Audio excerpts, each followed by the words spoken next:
Welcome back to the Glee Club. We're here with Sam Outlaw this time. Sam, welcome to Birmingham. Thanks, man.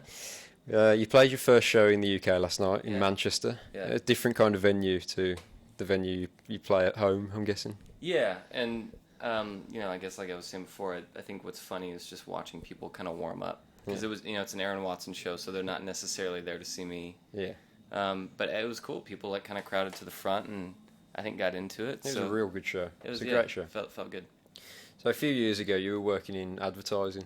Yeah, up until literally I think March.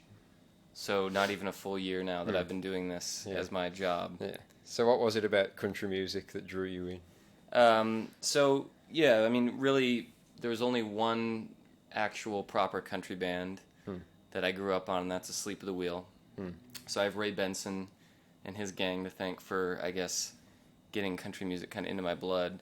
And then when I was in my early 20s, I, for lack of a better word, discovered George Jones and Emmylou Harris. Yeah. And I kind of flipped for it from there. So I think, though, if it wasn't for Asleep at the Wheel, I don't know that I would have had that reaction, that I did. Yeah. Angelino was released in the UK a couple of weeks ago. Yes. So for anybody who hasn't heard the album, give us a little bit of an overview of the album. This is kind of my debut record, and it was made in Los Angeles. Angelino, of course, it's just like the term for people who live in LA. So it was important to me to make a country music record that I think shows off the stuff that I like about country. So there's kind of like the Bakersfield sound. There's honky tonk stuff. Yeah. There's a lot of pedal steel, and we got songs about drinking and heartbreak and all that. But then there's also the other influences that I wanted to bring out, like the Mexican music and culture in Los Angeles.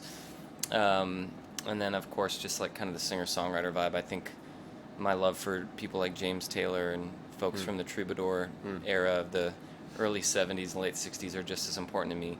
So, it's produced by Ry Cooder. So you've got him at the helm, and he's also playing guitar on all the tracks. Yeah. So it was fun to get to make a record also just with, him playing guitar throughout the whole thing. What did you learn from that experience? I think there was a few main things that I learned. It was cool to watch him arrange, like, kind of on the spot, the mariachis and do what he did.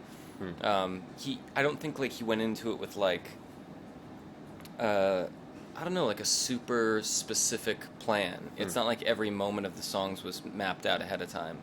So I think I kind of learned that you want to leave some room for spontaneity and for just like life to happen while you're recording.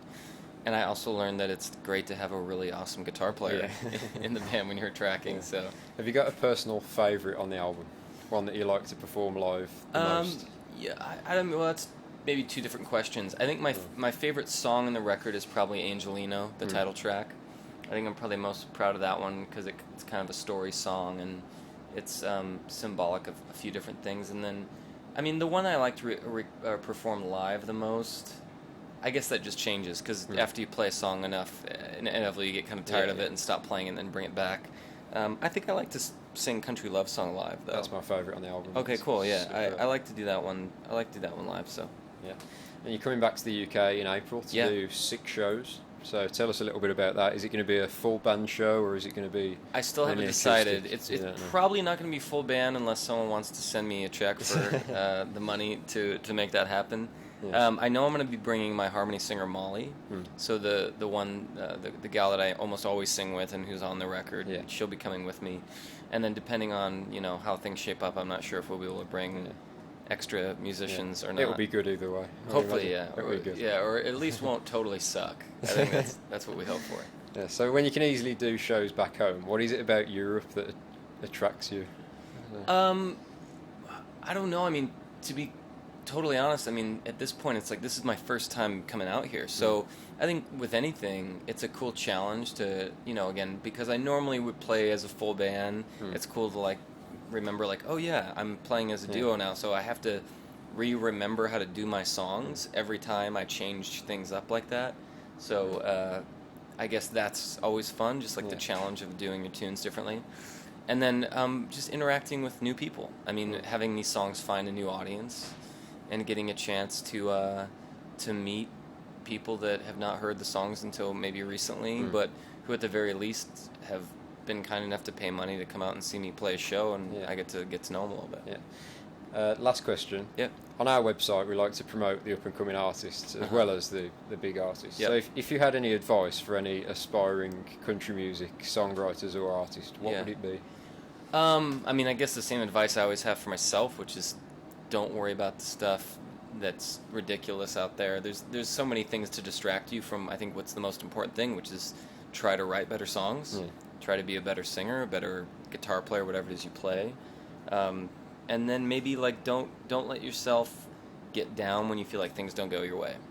I think trying to do this for a living can really make anybody crazy, and I've learned that with myself, I guess what I constantly just reminding myself every day is be grateful that you get to do it and try to be better at it. Awesome. Yeah. Thanks for joining us, Sam. Thank you. Signing out from the Glee Club.